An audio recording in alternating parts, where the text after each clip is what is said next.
You're all set. Go ahead. So I'm calling the September 18, 2025 meeting of the Town Services and Outreach Committee meeting to order. And we have 4 members of the committee present, and the 5th member will be joining us in a few minutes. She just said she's running a couple of minutes late, but will plan to be here. So I think that we can go ahead and start. And this meeting is being conducted via remote means. Members of the public have access to the meeting by Zoom or by telephone. There's no person in attendance at the meeting.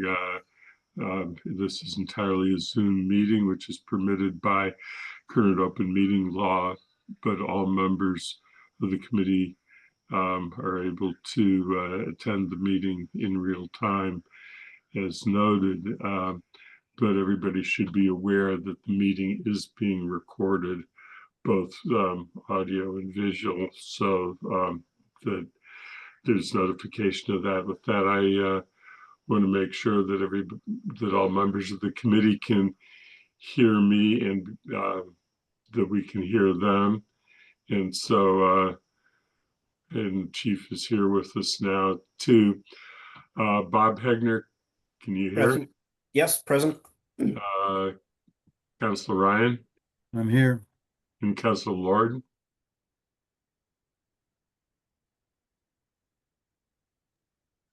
Or yes, you can hear me?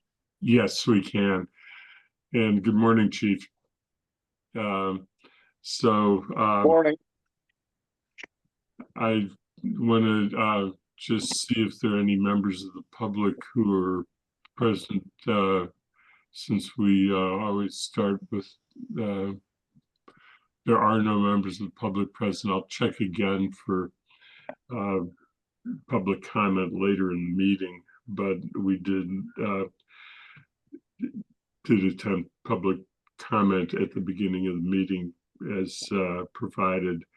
And I believe we have no minutes, and we have not been notified of any requests from the town manager for appointments for us to consider.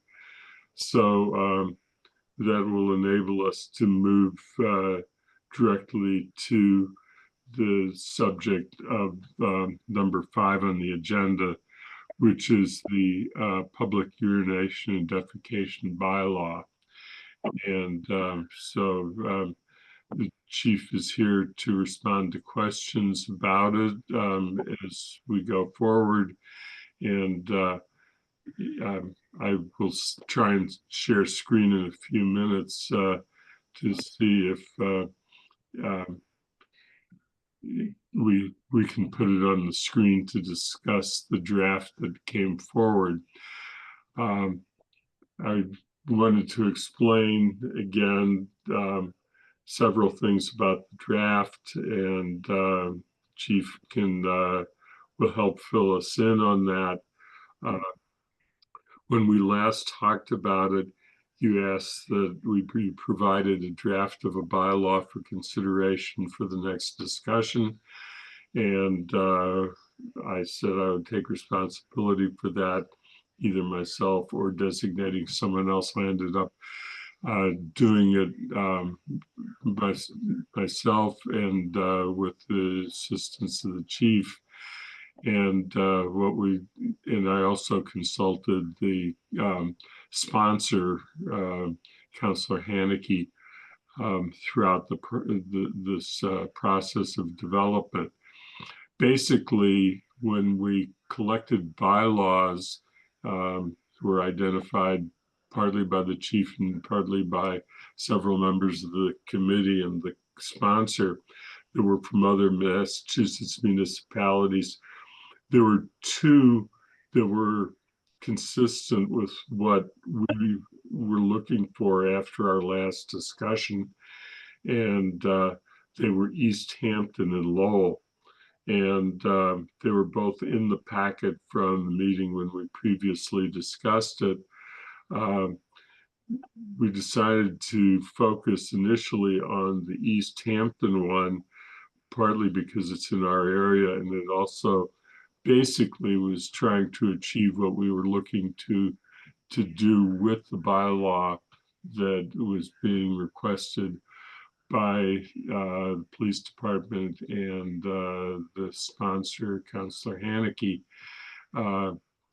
And at that point, we did a couple of things. One was that Chief Ting reached out to the East Hampton police chief and talked with him about the bylaw and how it was developed in East Hampton and how it's utilized. And the second thing that we did was that we reached out to Tony Maroulis, who's our contact at the university, and he reached out to the Dean of Students, and then there was a meeting, there's a regular Monday meeting with members of the university staff and police about what has happened in the past week and the past weekend.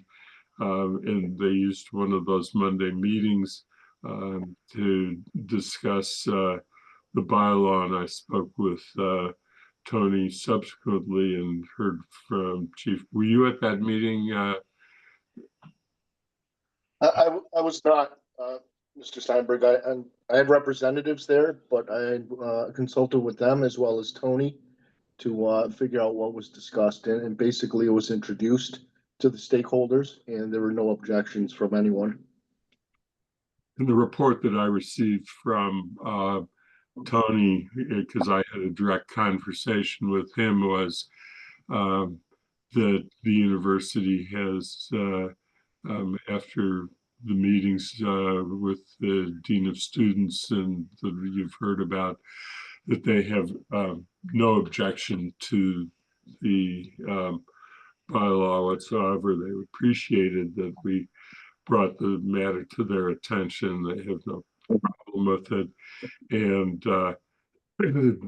they do recognize that what happens at those regular Monday meetings is that if there are any violations of bylaws or interactions with the department, that they are discussed at those Monday meetings, and that if this bylaw is enacted and then there are any violations, that would become part of the regular reports on Monday meetings if that were to come to play. I think that was basically what I heard from Tony. That's correct. That's absolutely correct. So they have a process, and along with us, the police department and the university police department, where when there's any affiliated parties with the university that are either ticketed or fined or get into some type of trouble that's applicable to the Dean of Students, we report it to them, and they handle it on their end administratively in terms of either sanctions or any type of classes that a student may have to take to try and remedy the situation. So I guess the first question for members of the committee is, before we get into the draft itself, okay, let me pause for a second, because Jennifer Taub has joined us. Jennifer, can you hear? We need to confirm that you can hear us and we can hear you. I couldn't till now. Yes, I can. My Okay, apologies for being late. No, that's no problem. And we went straight to the bylaw, and I'll fill you in later if you wish. But we just, Chief and I described the process of development of the draft, which we're about to consider. And we spoke about the meetings with the people at the university, the Dean of Students in particular, and that they have absolutely no objection to the bylaw. And so that was basically where we were. And I think where you came in, I had just asked a question to see if anybody had questions about the process that we used that I used in developing the draft, and if not, then I would go on to the draft itself. So I'll pause to see if anybody has any questions about process so far. So seeing none, I think this is where we go. Can you see it? Is it on your screen? Yes. Yes. Okay, I need to see if I can get the so what we're looking at is that it is what I did at the request of Councillor Haneke was to try and put it in general in the format that all of our bylaws are when you look at the compilation of bylaws. And so when you look at the top, that's what it's all about. Obviously, there's no section number. Section numbers, as I understand it, get assigned as we after new bylaws adopted, that's the responsibility of the clerk. And I think that's the town clerk, not the clerk of the council, who maintains the bylaws and updates the bylaws, and so that the clerk would assign a number to it and place it into the compilation of bylaws if adopted by the council. Athena, if I stated that correctly? Yes. Okay. Bob? Yeah, I think this is mislabeled. It says penalties for violating the open containers of alcohol bylaw. Yeah, that needs to be changed. Yeah, Thank okay. you. The question I have to the chief is, what's the difference between a criminal enforcement and a non-criminal disposition?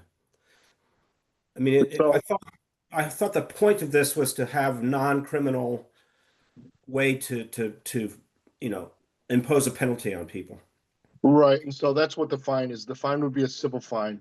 So I think that would have to be changed too in terms of criminal enforcement. The $300 fine would be no different than how our other bylaws are enacted, like an open container or whatnot. So the only time that it would become criminal is if they don't appeal it or choose not to pay the fine. It provides an additional option for our officers to be able to utilize a non-criminal action instead of an arrest. Okay, thank you. And as noted, the mistake on the top is that I used the open container bylaw as and then substitute the bottom section in it. I will make that change. Councillor Ryan?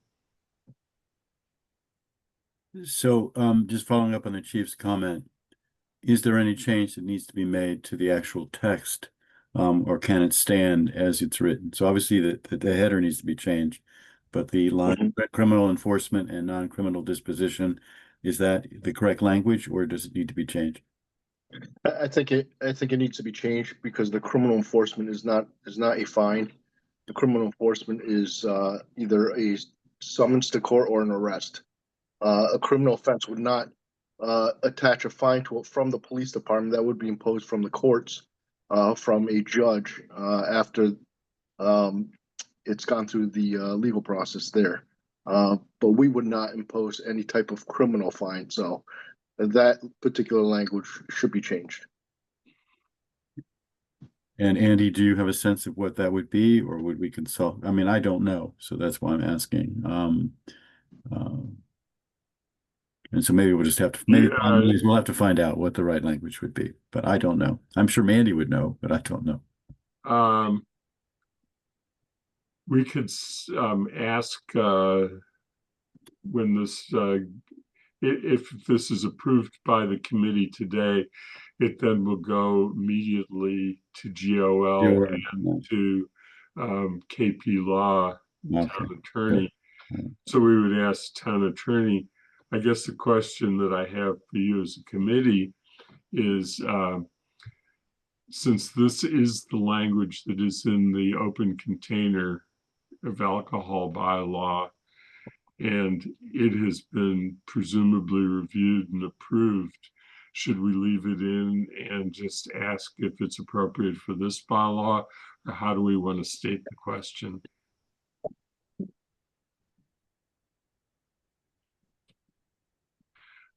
Councilor Lord? I have a question for Chief Ting. I think, wait, it's probably out of your control in terms of the criminalized enforcement. Thinking about our more vulnerable populations like the unhoused, is Mhm. there anything, can you hear me? Yep, I sure can. Okay.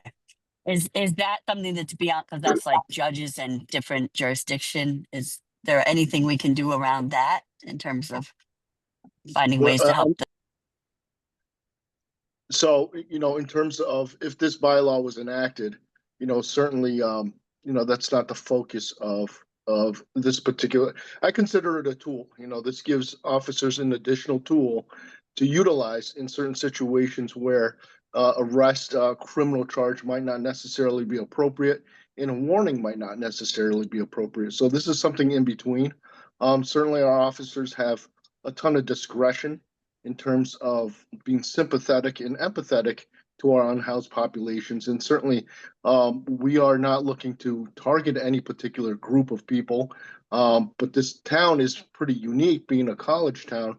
Mhm. And when I spoke with the chief in East Hampton, they rarely use that particular fine for any of their community because they don't really have that type of problem.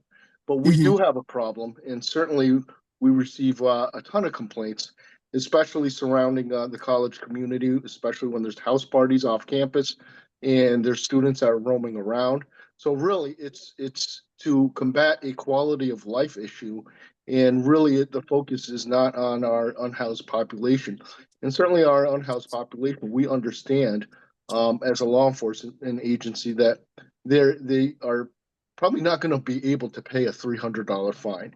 And usually when it goes to court, the courts will recognize that and they will probably eliminate that fine. So it's kind of pointless for us to issue a $300 fine for anyone that's unhoused anyways.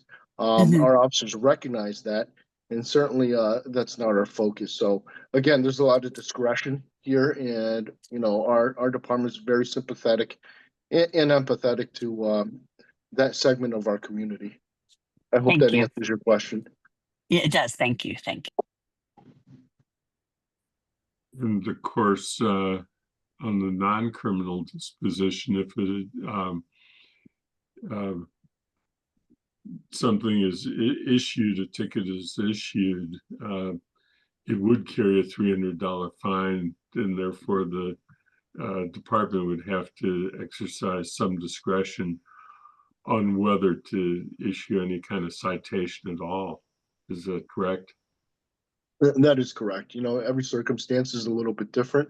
Just the past couple of weekends, there were a handful of arrests for this exact issue, where the particular people involved became uncooperative and a warning did not seem to suffice for the officers. So the people involved ended up getting arrested.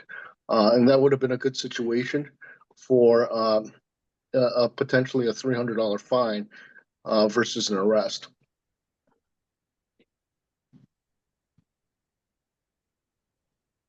And the rest, of course, would be the criminal enforcement side.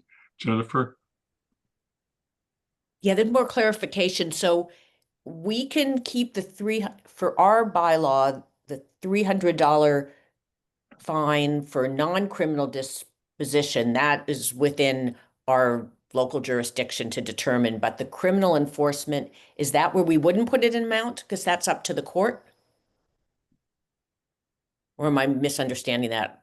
I would say yes. So usually when we enforce criminally, there's no fine attached. Right. So therefore, the courts may impose a $300 fine, or they may knock it down or eliminate it. So that's really out of our hands. So then, Andy, when you present this to GOL and KP Law, should there be no amount by the criminal enforcement? My inclination, and what I was gonna do is just highlight it at this point so that we know that we need to talk about it, needs to be discussed with KP Law, but sort of strikes me that they should be aware that this comes from another bylaw, and that Mm-hmm. for consistency's sake, Right. this ought to be examined as an issue that we've identified through this discussion. Right. Because if it's wrong to do it for this, then why is it right to do it for the open container law? Yeah, exactly. Because it doesn't just pertain to this. The chief, it pertains to even the open container. We wouldn't set that fee. Right, and that's not the Yeah. bylaw that's before us. So is there anything else we want to talk about a penalty? And otherwise, the next section is the section A on prohibitions and exceptions. And that is the section that is from East Hampton. And I guess the one thing that is different from what our prior discussion was is that it adds the defecation in addition to urination to the bylaw. And of course, that is not something that we've discussed, though obviously the sponsor is aware that it was added because it's in both the Lowell and East Hampton bylaws. And, you know, I'm going to give my general observation and ask the chief what his thoughts are about this. I think that there have been problems from what I understand from prior discussions of those issues related, that there have been people who have defecated in places like the lower level of the parking garage, and that it is a public health issue in addition to the other reasons for having this bylaw, and that's why I think that the other communities have continued, have listed it, and so I left it in based upon the two bylaws that I was looking at. Chief, did you have any thoughts on that topic? Yeah, I mean, that's been an issue. Certainly, we've also had a similar issue in Sweetster Park all summer long, and that's actually subsided, thankfully. But there were, you know, our DPW workers were encountering human feces, and there were reports of people that were using the bushes in and around that area on a consistent basis. See, it's difficult because I understand that in the center of town there are no real public restrooms, and I'm hoping that Portland Loo, when that comes in, that's supposed to be placed at Kendrick Park. I think that will really help in that effort. However, with that being said, the issue down in the parking garage was a major issue where there's consistency on a daily basis where there's urination and feces that were discovered in there to the point where the DPW was getting really fed up. And we have had multiple meetings with all of our stakeholders, the fire department, the health department, the crash department, to try and find ways to mitigate that. And it hasn't been fruitful. And again, I'm not saying that a $300 fine would be something that we would necessarily use in that circumstance. But it's just an additional tool for us. In the event that it's appropriate, we would have that there. So that's kind of my focus on on why I support this particular bylaw. And I gather that it's not one that you frequently, or if ever, have caught people in the act. You find the evidence of the behavior, but you don't see it for the most part. In certain groups, we see it. Certainly with the college community, we catch them in the act all the time. And certainly it makes sense because they're traveling and they're drinking alcohol and they're not able to find a restroom in time. So we frequently see it within that particular segment of our community. Certainly with other segments of the community, we may see it on surveillance cameras, but in general, you are correct, Mr. Steinberg, that it is not something that we catch in the act. But you would, do you recommend leaving it as we found in East Hampton and Lowell, where it's both urination and defecation? I would. I agree with that simply because, again, those situations are far and few, but they do happen. So in the event that there's, like I said, if it's appropriate, whether it's an encounter with an officer or it's an investigation, again, it's a tool that just can be utilized. I would rather have it there than not. Councilor Ryan? I think this is a good example of why it's valuable to have people like Chief Ting and other members of town staff come and speak to us on issues in this particular case, this particular bylaw. I really wasn't aware, I'd heard vaguely in the background the issue related to the parking garage, and I certainly wasn't aware of the issue related to Sweetser Park. And it, just an observation. I think this isn't really about the bylaw, but it comes from what we've been talking about. That the problem that the chief's describing is something that I think it's important that we as counselors be aware of. I don't think a bylaw is going to address it. I don't think the chief thinks that's the answer either, at least with the defecation issue in the garage. But it might be something for us to think about as counselors, as a policy decision, and a broader issue of the fact that there are not, at the current time, any public restrooms that are accessible. And hence that's probably one of the major reasons this is happening. So that's just an observation, and that's it. Okay, so well, thank you for those comments. Let's go on. Is there anything else that people want to talk about in section A? If not, then I'm going to go on to section B. And basically, what I found, I'll take responsibility for it, is that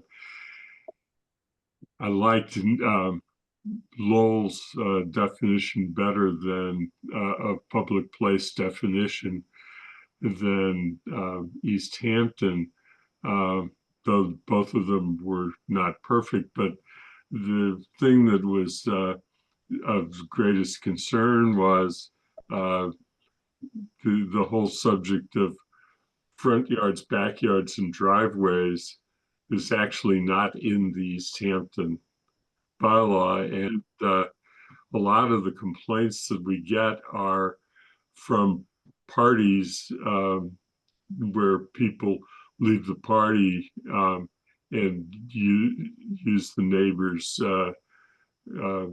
property, and we want to make sure that we're covering what is a major problem, which is the properties that are near to the location of the party that is bringing people together and causing the problems to an extent.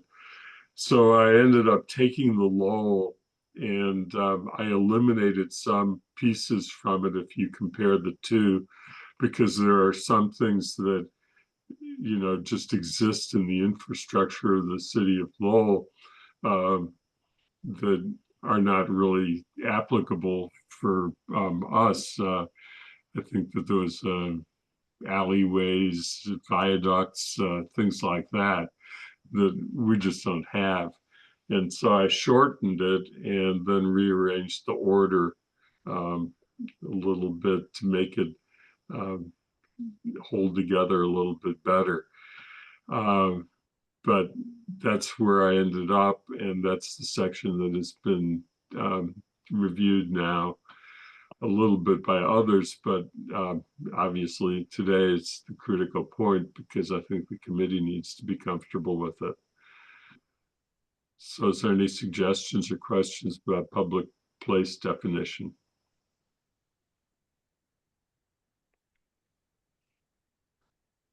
Seeing no questions from the committee, I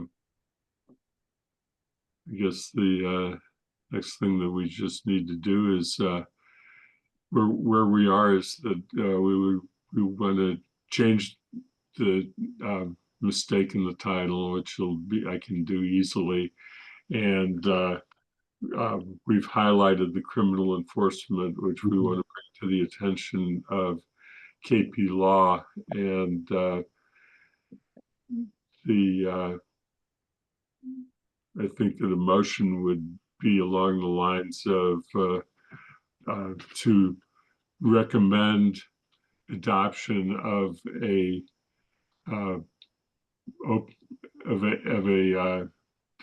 urination and defecation bylaw as provided, because we'll have that one to change in the very top where the penalties, with the request that the town attorney review the inclusion of the criminal enforcement and fine in the proposed bylaw and other bylaws of the town of Amherst. I would make that the motion. Should anyone seconding? I'll second. So it's been seconded by Bob Hegner. So further discussion on the proposed bylaw. Andy, did I hear correctly that you're asking for town attorney review of all the town bylaws? That was my question. Or did I misunderstand your motion? That's what I heard. That's what I It heard. is actually what I think that we came up with, was because we got into this question of making sure that our bylaws are consistent. So it became bigger than this. If it's inappropriate for this bylaw, then at least we Well, Andy, I think that's a discussion that may come out of the review, but I think in the motion, that seems a bit broad. We really don't, I don't think we want to ask KP Law to review all of our bylaws. I think what you are correct. We want them to help, we want them to understand, we have to understand why the other bylaw is different from this. But I think this motion should be focused just on this bylaw, and that we should leave it at that. And if But I you can would- jump in again, the charter does provide for a periodic review of all the bylaws. And GOL's review of this proposed bylaw would include clarity, consistency, and actionability. So consistency with the other bylaws is part of the GOL review. should we be including the request that they look at the criminal enforcement Yes. as a part of the bylaw that we're proposing and leave it at that? That would be my suggestion. And you could include that in your report and the memo to GOL. So we'll, Bob, if it's okay with you, let's amend the bylaw, or amend, excuse me, the motion that motion is to that we recommend adopting the urination and defecation bylaw as drafted, and request that the town attorney, when reviewing it, give attention to whether it should include the criminal enforcement and the fine connected with it. I think that's fine. We will, if we're not referred to any other bylaws. So that is now the motion. Jennifer? You know, at the end of the council meeting, Anna, asked, us to let her know if there were any parts of any of the bylaws, since they're going through the bylaw review, that we would like GOL to look at. So, I mean, we'll flag this, but that's part of what they're asking for. And We they can might take that probably as- wouldn't notice that if we don't flag it. So I think it's good that we are. Jennifer, GOL is looking at rules, not bylaws right now. Rules? Yeah. Oh, Yeah. never mind. Never mind. Yeah. And we will actually be talking about rules later a little bit in connection with the Transportation Advisory Committee, but I think that's a different topic. So we have motion on the table.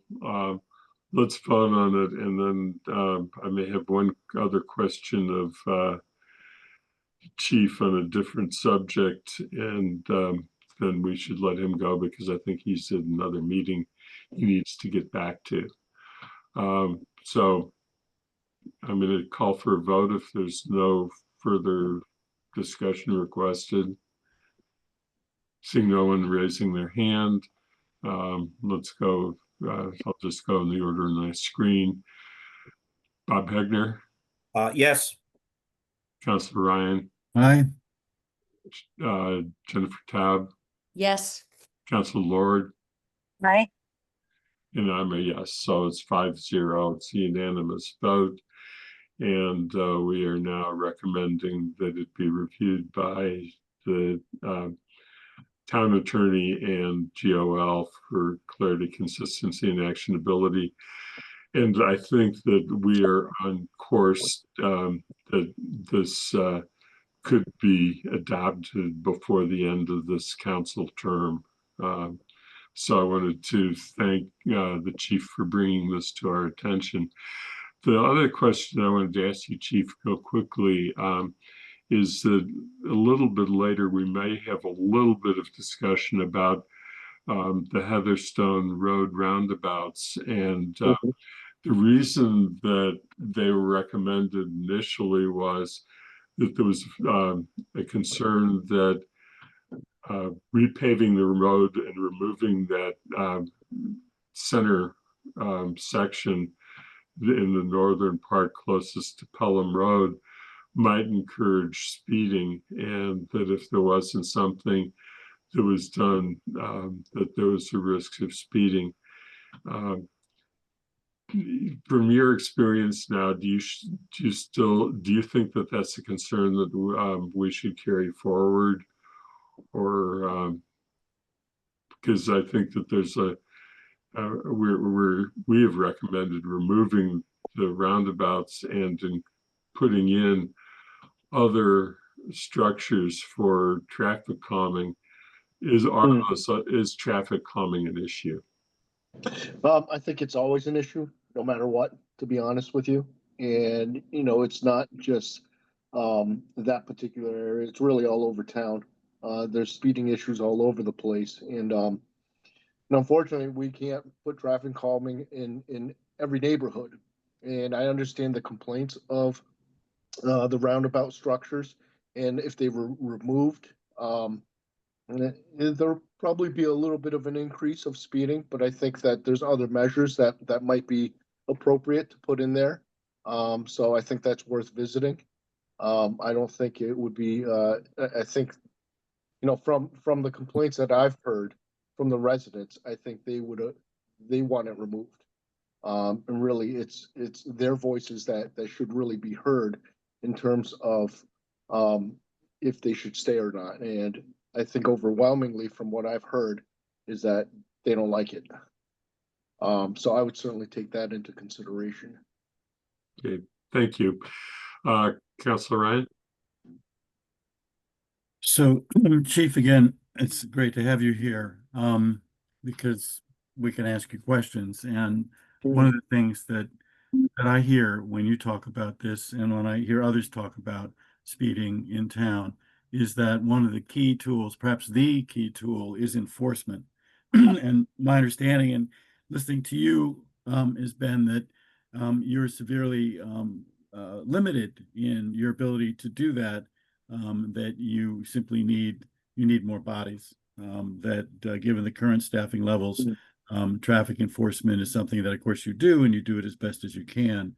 But you are hampered in that regard. Is that a fair statement, or no? I think that's very fair. That's very fair. Unfortunately, we don't have the staffing to have any consistency to have enforcement. So for example, in that particular area, we may have an officer there here and there in between calls, but again, there's no consistency. And so therefore, I think the residents and people that travel through there, I think they recognize that. And so even if we do have enforcement there, here and there, it's truly not that effective. Thank you. Okay, Jennifer? Thank you. I really appreciate the chief's, comments and analysis of the situation on Heatherstone. I completely agree. And again, this is not in the police department, it's in DPW. But I would just put in a plug in terms of traffic calming. Since we have had speed bumps on my street, the speed bumps really do slow down traffic. And I know that Heatherstone is in a queue and they're not near the top.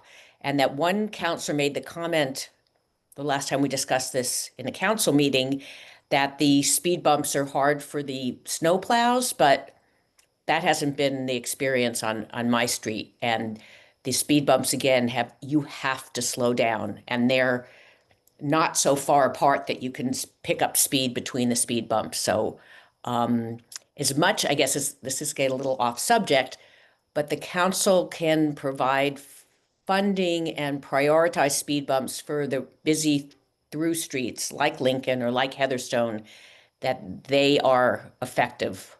But again, this is more a budgetary issue and not a matter of enforcement in that respect. But I'm just hesitant when I sometimes hear comments made even in the council that because the mini roundabouts aren't working, that there are no traffic calming measures that can work, but we do have some.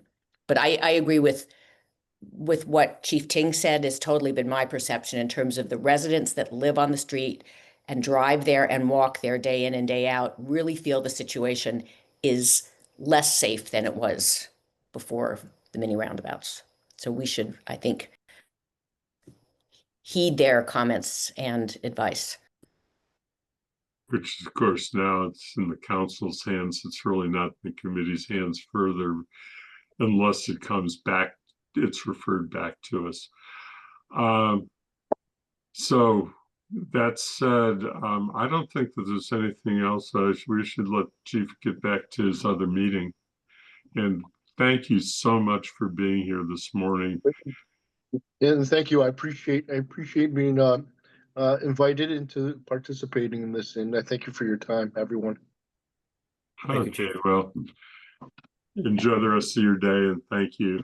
And we Thank will you, move everyone. on to our next issue of the day, which is the Transportation Parking Commission. So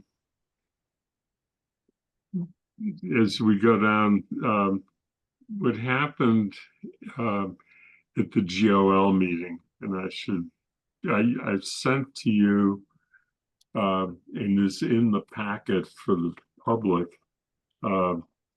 the comments that were received and suggestions that were received from AP Law, and those are now being discussed by GOL. At the GOL meeting on this Tuesday, they have successive meetings this week and next week. During this week's meeting, they talked about the committee charge, And at next week's meeting, they are going to talk about the council policy in public ways. It was divided into two pieces. What the agenda says for today's meeting is that report from the government, its organization, and legislation committee meetings. So that's what I'm going to do. But I can only report on what they talked about. So it's only about the committee charge. And it is available for you to look at there if anybody is interested in watching that section of the meeting. I can tell you this when it is. It takes it's about an hour or a little less if you get to that section of the meeting. So you're welcome to look at the meeting itself, and you can contact either Athena or me and forward, because I think both of us have the link. The issues that came up for discussion, I came down to 4, and the chair of the committee, who's Anna Devlin Gauthier, knows that I'm bringing these 4 matters to your attention from their discussion. And the first had to do with the composition listing 2 counselors. And there was some very strong feeling on the committee that as a matter of consistency with other bylaws and other actions of the council, that designating 2 counselors, one to be the vice president of the council and the other to be the chair of the finance committee or designee, which is the way that we listed it, that they're concerned about whether that is actually consistent. And they talked about the normal procedure of and I think that the other issue that they brought forward was that the town manager is making appointments. And so when they're counselor members of committees, we make recommendations as a council to the town manager, but the town manager then makes the appointment with confirmation ultimately by the council, which just happened with Councillor Ryan being appointed to the Jones Library Building Committee. I think that was the most recent example.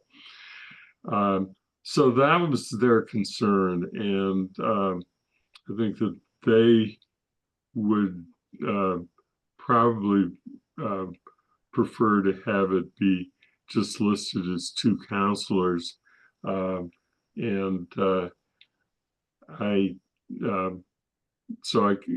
isn't much else that I can say. I don't know. Athena was at the meeting, so she might have something else to add. But I think that was what the discussion was. So, Councillor Ryan. First, just a small point of order. Could we stop the screen sharing?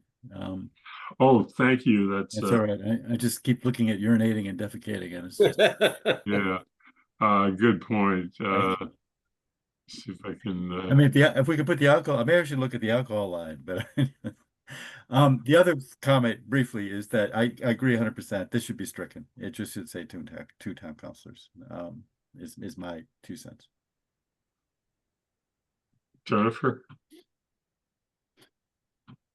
So is the assumption still that the council will recommend or the town manager will select? If I were the town manager, I wouldn't want to have to I think, select. I think that it's a matter of consistency, and that they would recommend that it be consistent with all other similar situations where the town manager is appointing a counselor, that it be up to the council to recommend two counselors to be appointed to the commission, and then it goes to the town manager.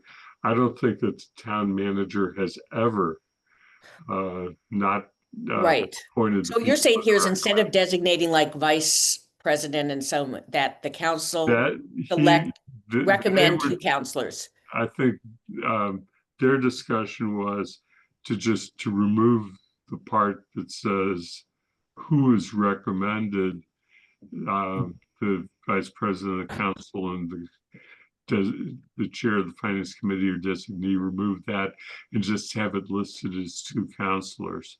Okay. And that is what their preference was. What they recognize is that if this committee is not in agreement with that change, that it would then ultimately be a matter that they would bring to the council as a whole, that there's an inconsistency of view. And so we could go ahead and take the issue to the council, or we could just decide that we agree to the recommendation of GOL. Athena, do you think I've stated this fairly? I think that captures the discussion accurately. I think there were a few issues that GOL thought the council should take up because they were substantive rather than pertaining to clarity, consistency, and actionability. And that was one of them. That was one of them. So, and I'm trying to stick with one at a time as opposed to going through the four issues, listing them and not discussing. So is there a feel, do you think that we should just have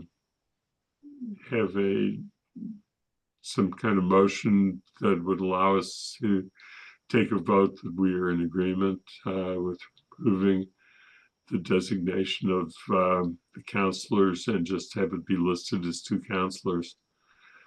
Bob, you had your hand up briefly. Yeah, I was just going to say, I don't have a problem with just eliminating, just reducing it to two town counselors and not specifying who they are.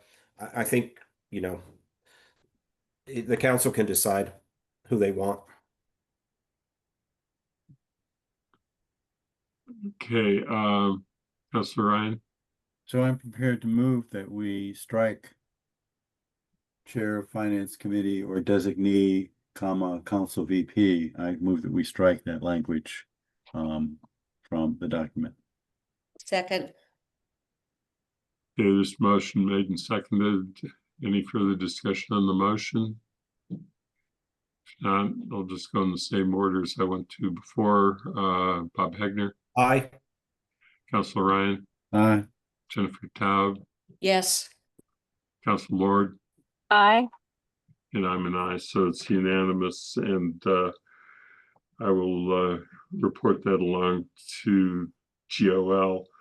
The next issue, I'm just going to read what I wrote in my note, which is the word request came into the document. And the question is, what was meant by request? It was recognized that request from, and I wrote back and said to the chair of the GOL, is recognized that requests can arise from many sources, including town staff, school staff, counselors, residents, businesses, and that if there's a need for revision of language for clarity purposes, which is what their discussion was about, that they should be aware of that.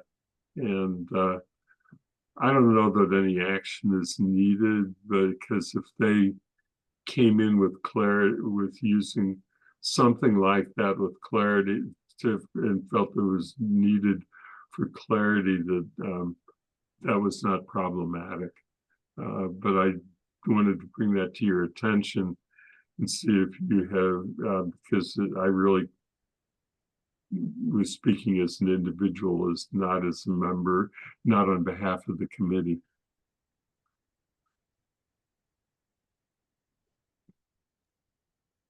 And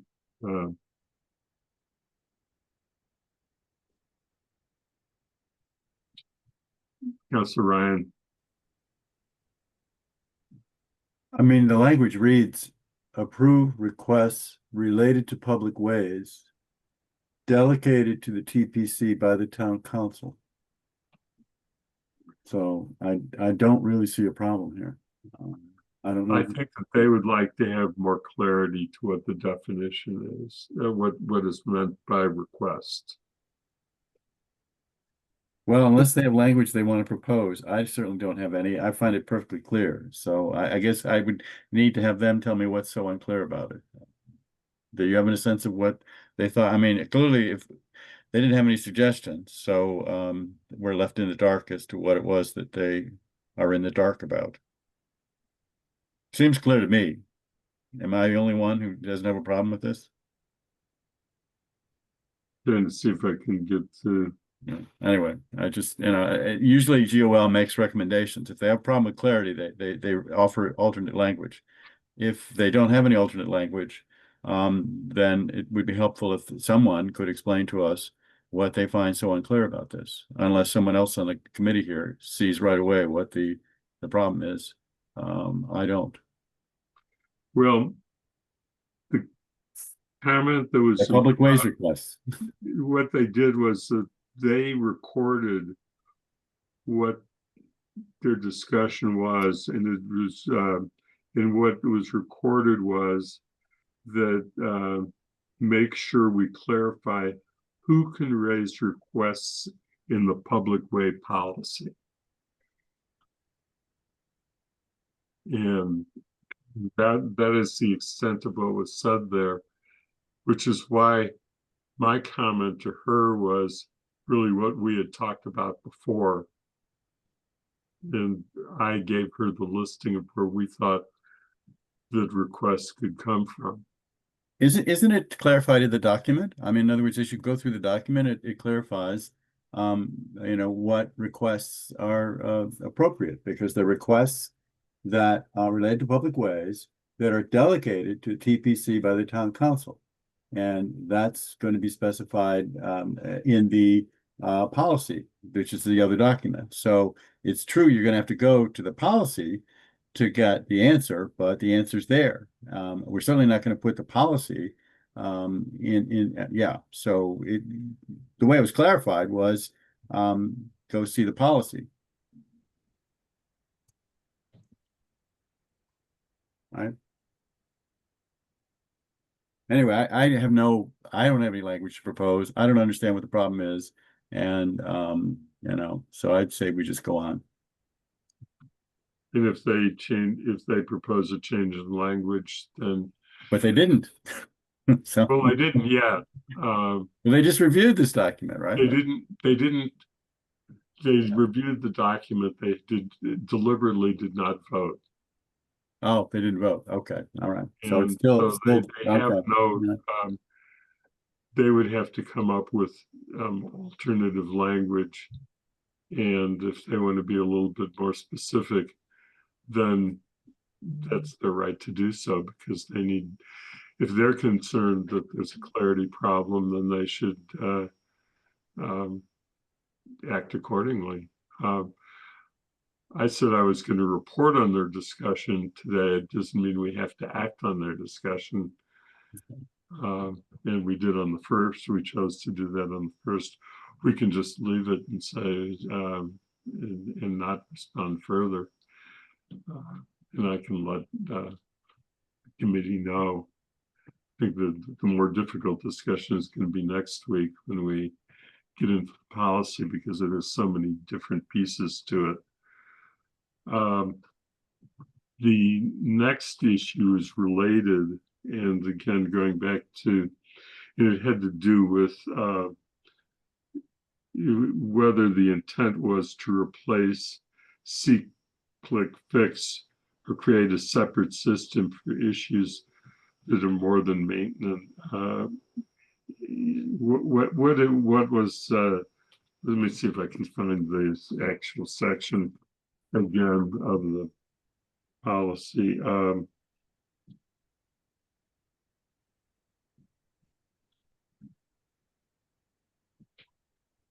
It was question of complaints and requests related. So the comment was, the committee discussed this sounding as if the TSO would be, was suggesting that TPC would be developing something to replace any existing systems, for example, SeeClickFix. And, you know, I think that our intention was that we are suggesting that that be something that TPC can do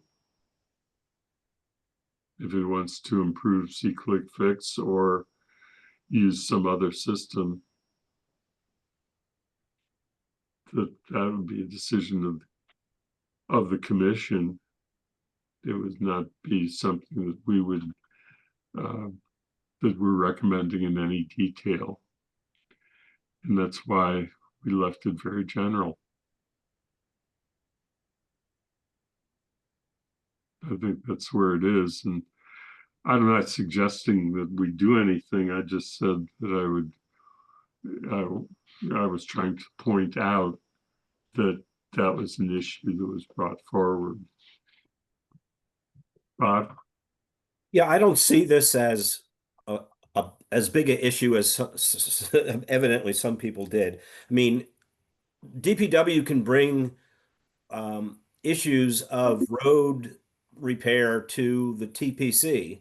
There's nothing, you know, to stop DPW from, you know, SeeClickFix is mainly for potholes and things like that.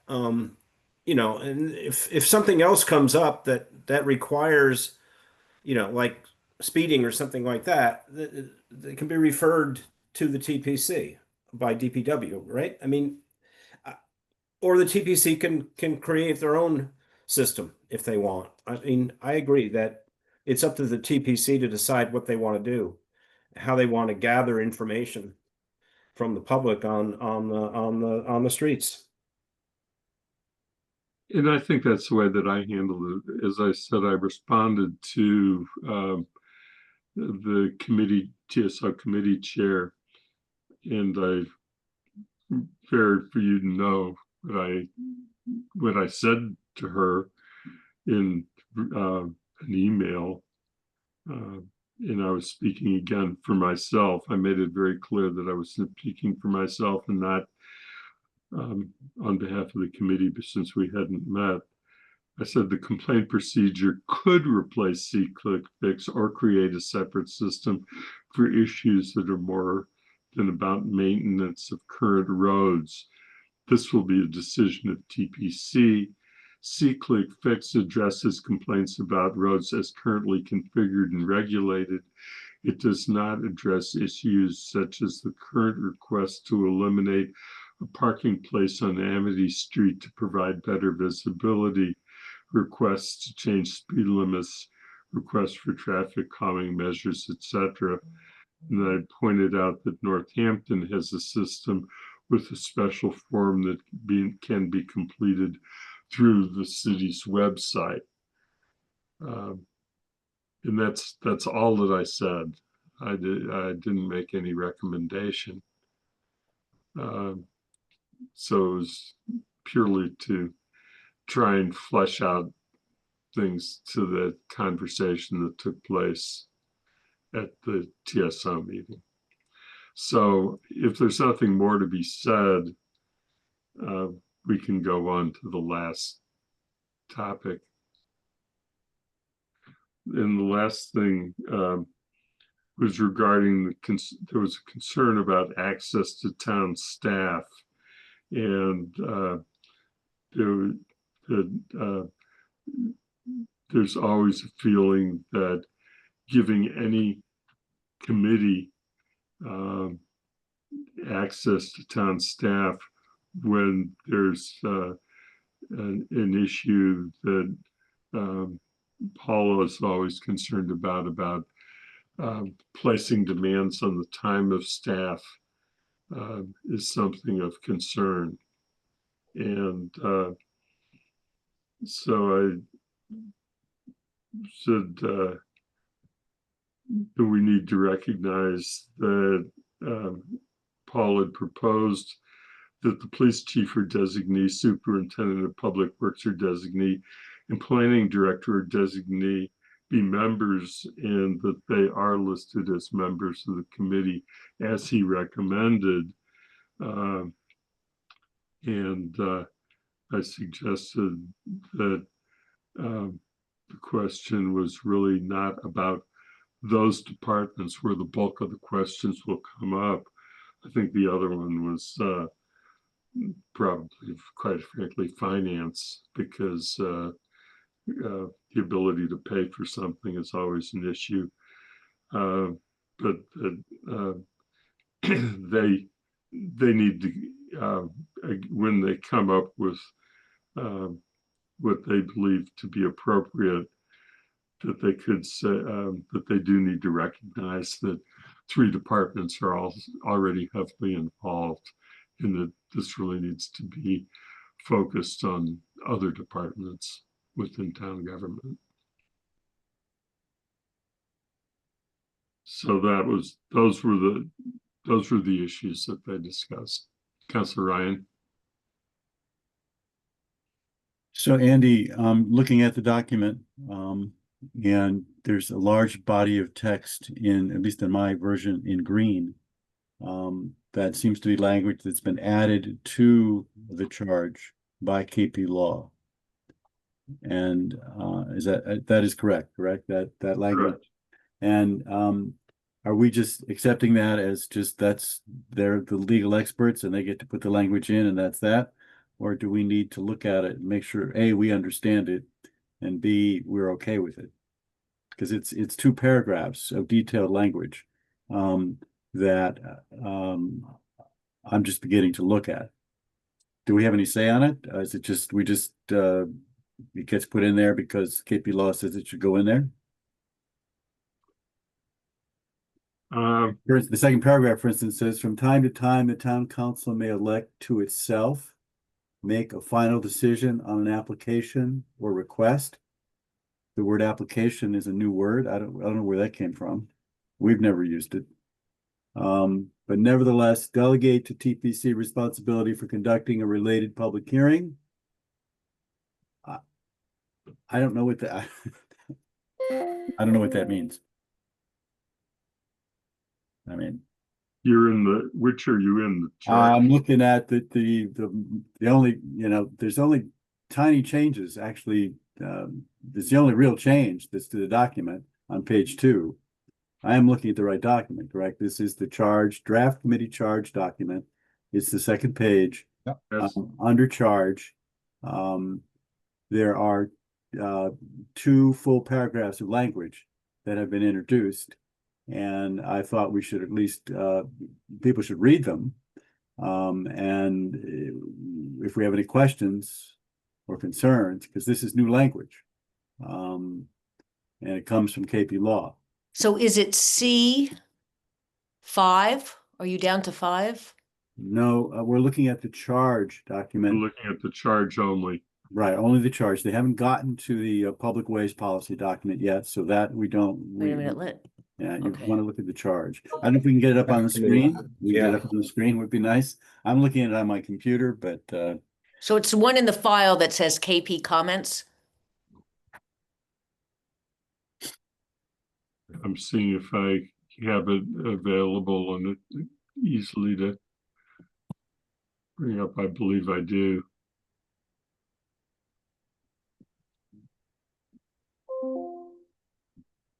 Let's see.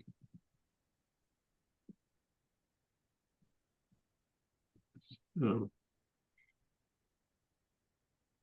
So yeah, in both paragraphs, there's language of application or request, and I don't know what application means. Right. Maybe, yeah, Yeah, I was looking at the charge document. yeah. No, I guess I wasn't. Never mind. So you're on Yeah. page 2. Okay. On page 2. Yeah.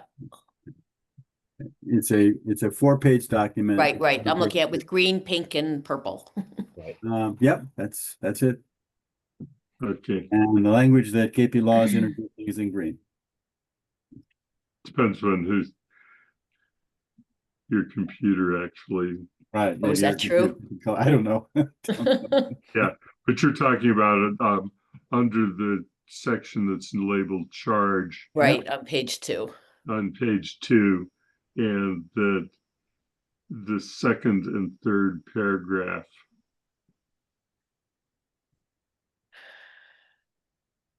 As shown, which are underlined and in color.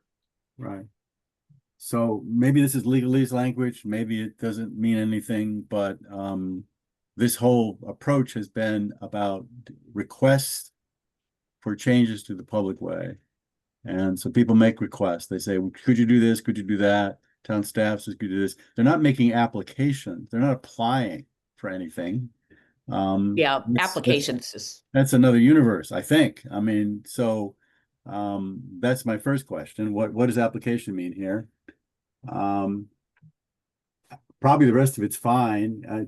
But basically, let's just take application out of it for a moment. It just says that TPC shall make individual findings of fact based upon the pending request. I'm going to take out application for the moment, and supporting documentation, as well as any information, evidence, or testimony provided by town employees or other person. The TPC shall seek input from appropriate town staff prior to making final action on any application or request. So it's repeated repeatedly, and I would like to take it out. Athena, I'm sorry, go ahead.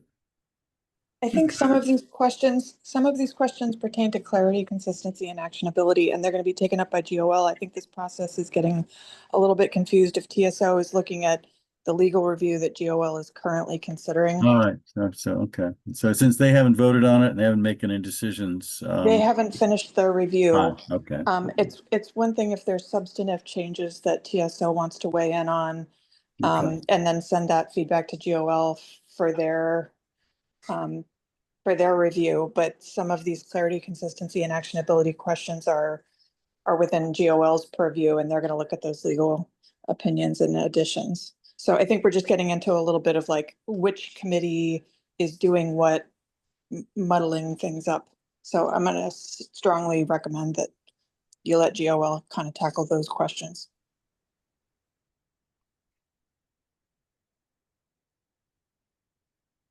I mean, we could point out the word application. We don't understand, but the only thing that in that paragraph that you're looking at that GOL talked about was changing the word staff to employees so that it would read seek input from appropriate town employees, which is a minor thing.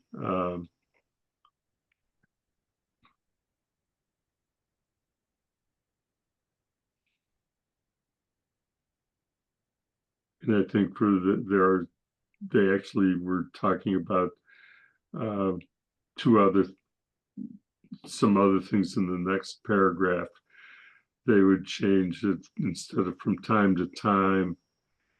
It said the town council may reserve the right to make a final decision on an application or request, but nevertheless delegate to the TPC responsibility for conducting a related public hearing. And then they put a time within 20 days of the public hearing. TPC shall provide to the town council detailed individual findings of fact, and they would complete that paragraph. So that's the kind of discussion that they had at the at the GOL meeting. But Athena's point is to just let them make that they're dealing with the actual language for clarity, consistency, and actionability to make sure that it can flow and be an actionable process, and that they should just do their work. Councilor Lord. And I was going to say that I'm also on GOL, so I can make sure to bring up the confusion around the word application.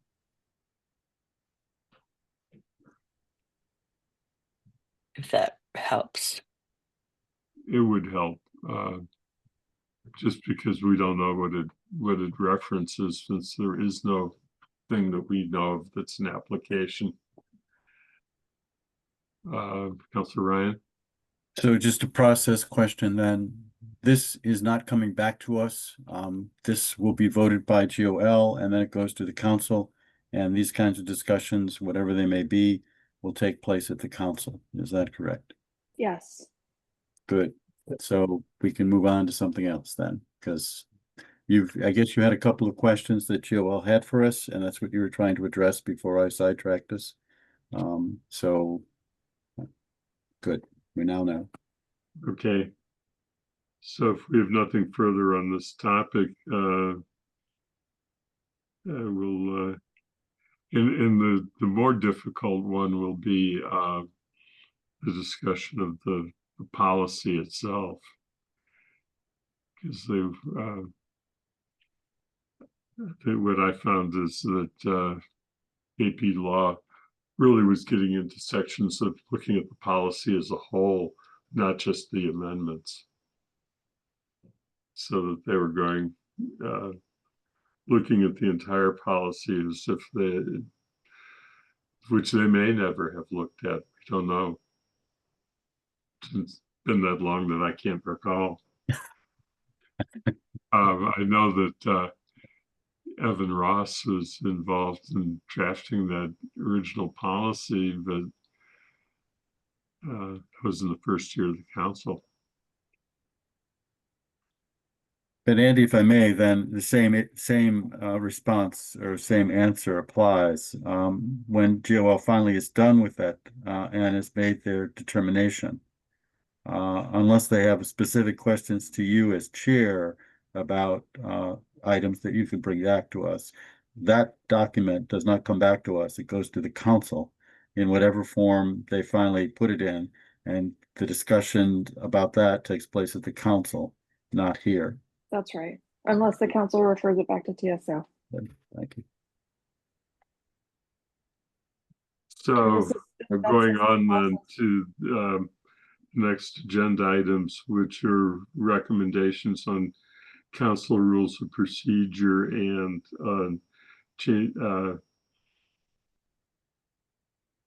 changes to our committee charge, the TSO committee charge, if the committee is Transportation Advisory Commission is adopted by the council. It just said commission, not committee.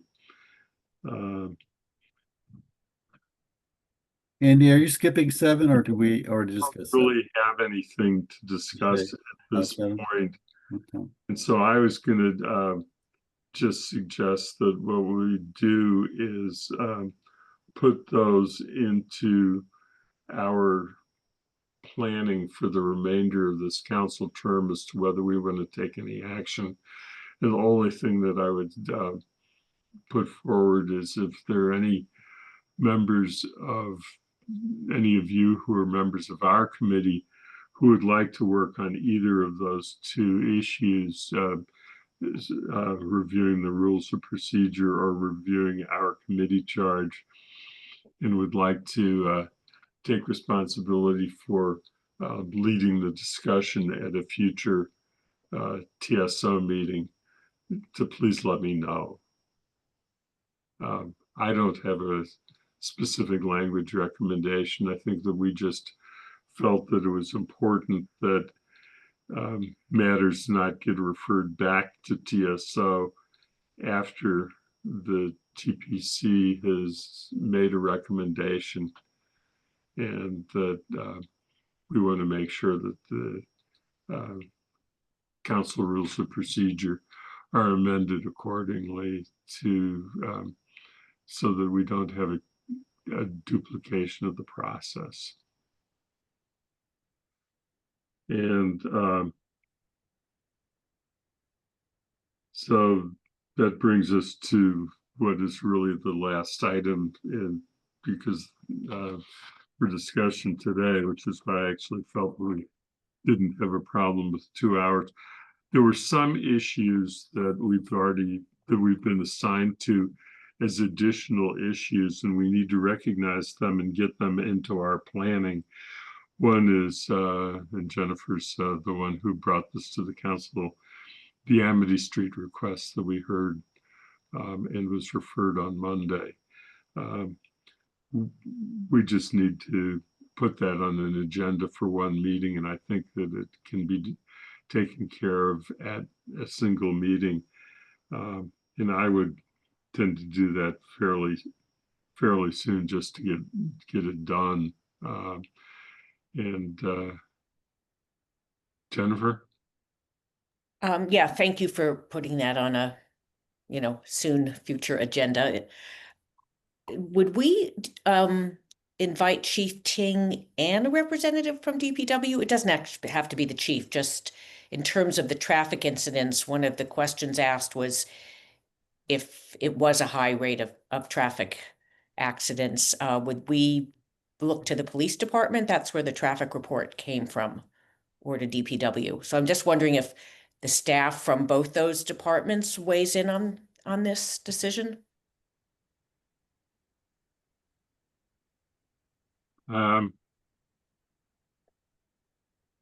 think we can talk to DPW about that first, because they get the data from the police department. They are in communication on this too.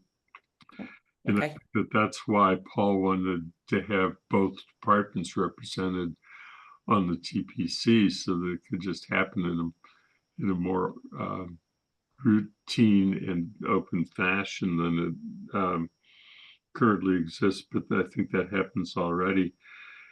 And the question of that I raised at the council meeting is a DPW question, which is there any issues that have to do with marking no parking for that particular space? And I think the feeling of the council was that it's not likely to be a problem, those who spoke, but we didn't talk about it in a sense of a decision. I think we just need to get confirmation from DPW on that issue. Okay, thank you. Is there anything else that we would need?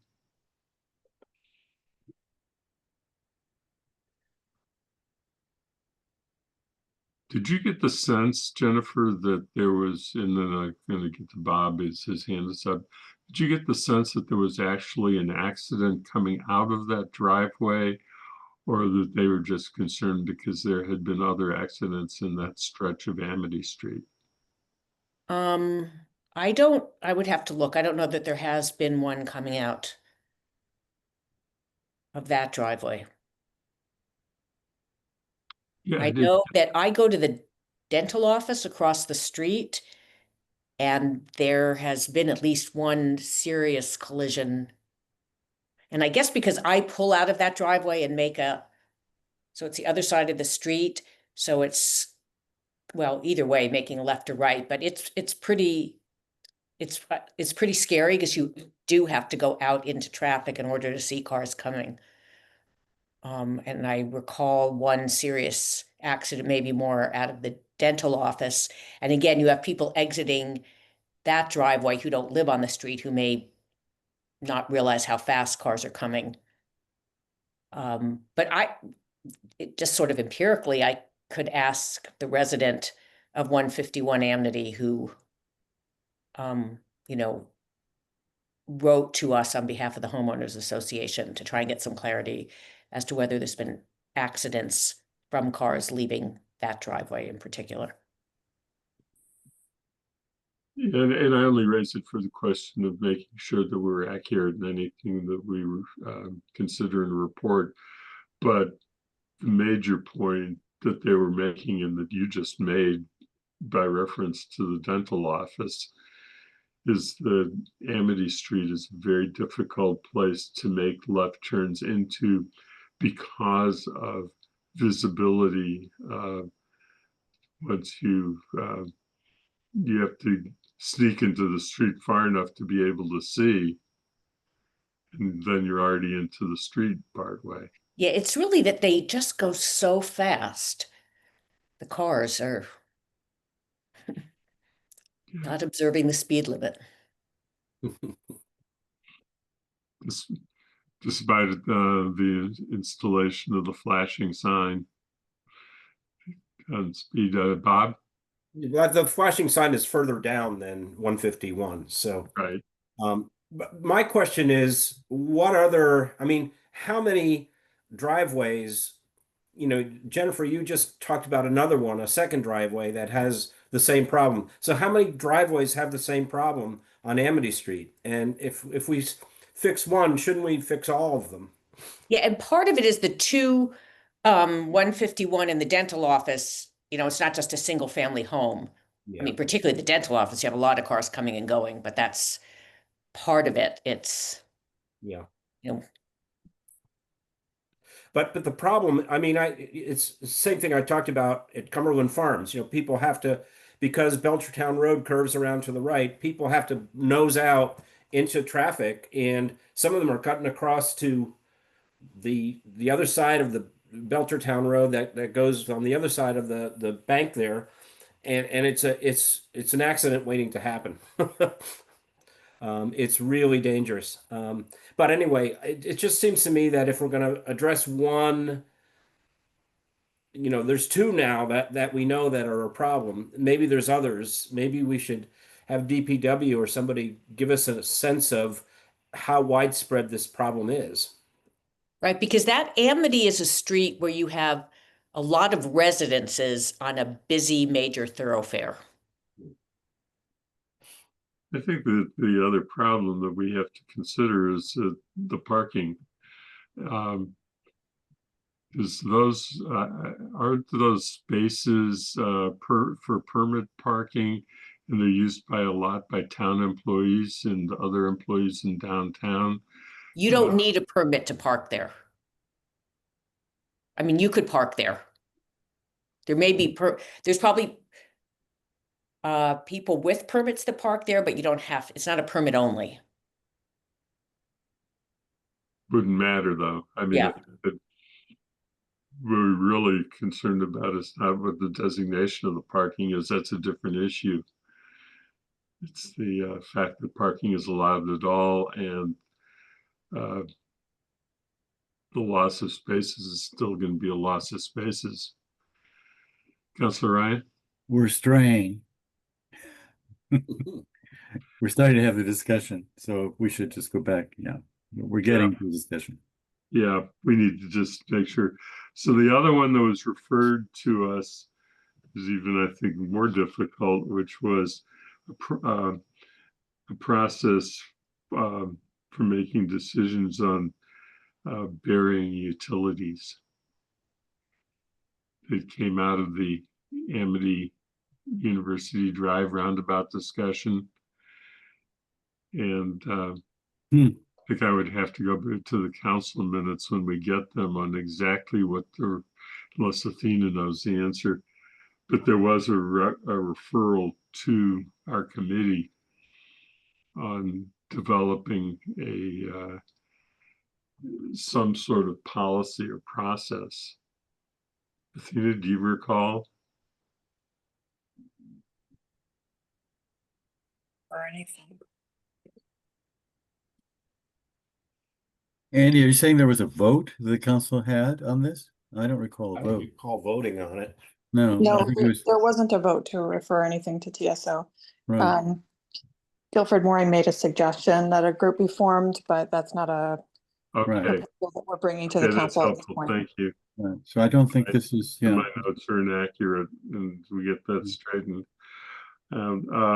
So other ones that we need to talk about, I think it is we develop our agendas for the rest of the term, and then I want to see if you have any additional, but I'm going to put two on. One is getting back to the Southeast Street discussion in the new school.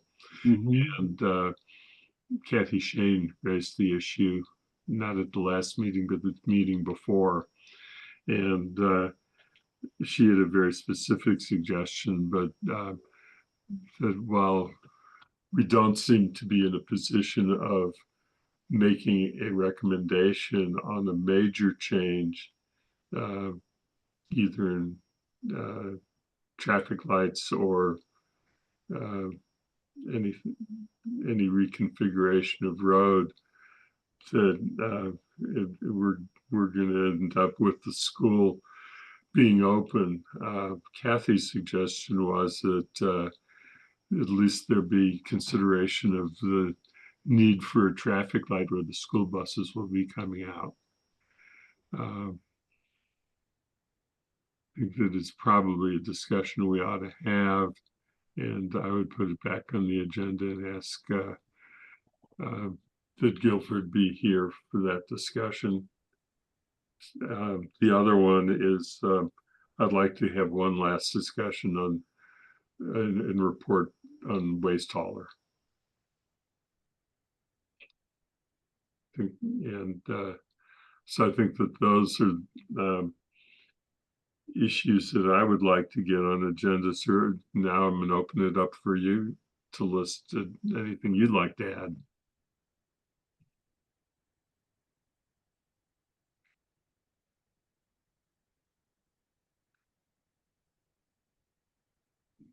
Councilor Ryan. So Andy, I had some internet issues there for a second or two, but what I heard was Amity Street request that Councilor Taub is bringing, and you want to bring Fort River back for discussion with Guilford present. There was nothing, those were the two items. Waste hauler was the other one. No, And waste hauler is probably just a further report from Paul as to when we're going to likely see a consultant available to work on the issues so that we can know how to, if there's anything that we'll be able to do during this term, or whether it's just being left in the carryover memo. But one way or another, we need clarification on that. I missed that. Thank you. So yeah. So I was asking if there are other Further, right. Councilor Lord. Yes, and it's a great segue because you just mentioned the carryover memo. Is that something we create together? Does that need to be on an agenda, or is that something the chair and co-chair will just tie up and send? So I would suggest we put that on there if that's something we need to discuss as a committee. We do need to discuss it as a committee, yes. My recollection is from all of the prior times that there's usually a discussion that then leads to chair providing a drafted carryover memo, and it comes forward.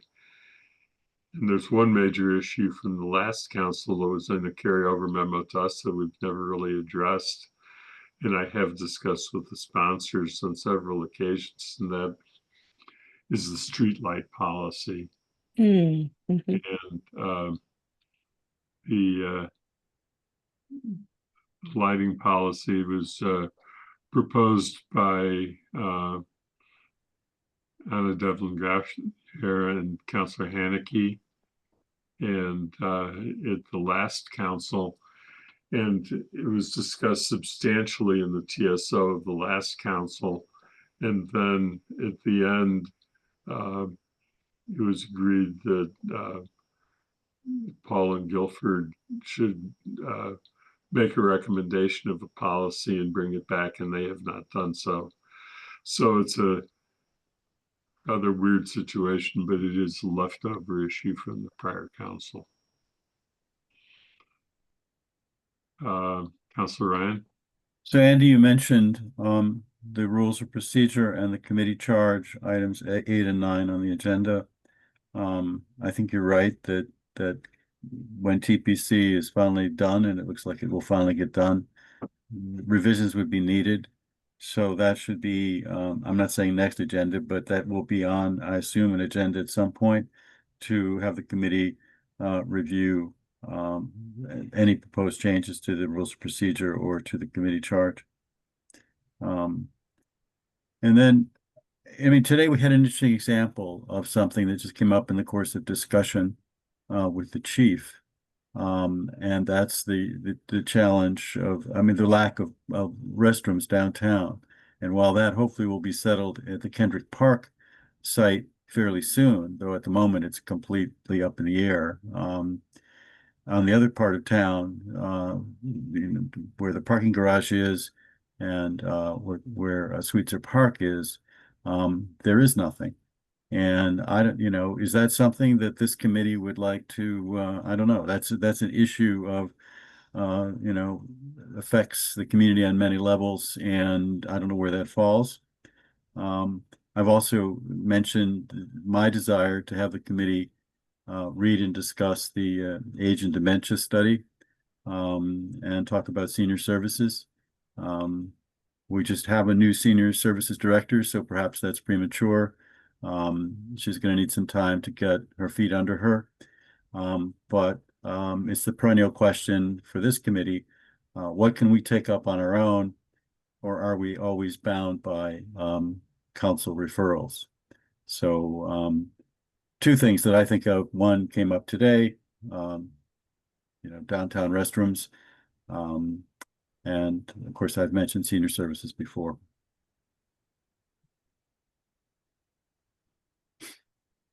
When you bring up the issue, what can we take up on our own?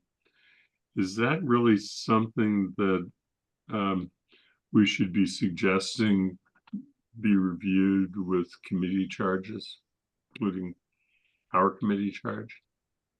Well, I think the committee charge allows us to do that. My reading of it is that we certainly are free to as a committee to take up topics and discuss them. We don't need the council to tell us what we can or cannot do. But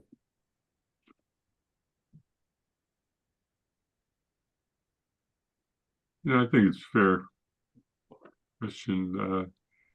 I think that Jennifer can fill us in on this if I'm wrong on what I'm going to say is that CRC really took up the battery aspect of solar on its own. yeah, when did we vote on that? We also, the 2 councils ago, that's how the rental registration update. Let's put it this way, for that one, CRC took it up and then we were told we needed a referral. So most of us on CRC were the sponsors and sent it went to the council and then back to CRC. But I agree with George on both the downtown public restroom and senior services. And maybe, can we put it on the referral? Although we may be able to for the next TSO, to invite the new senior services director to come in and have a conversation about what they need, or maybe that she started this week, right? So maybe she could still come in. We could meet with her, invite her to come before the end of the year. Right.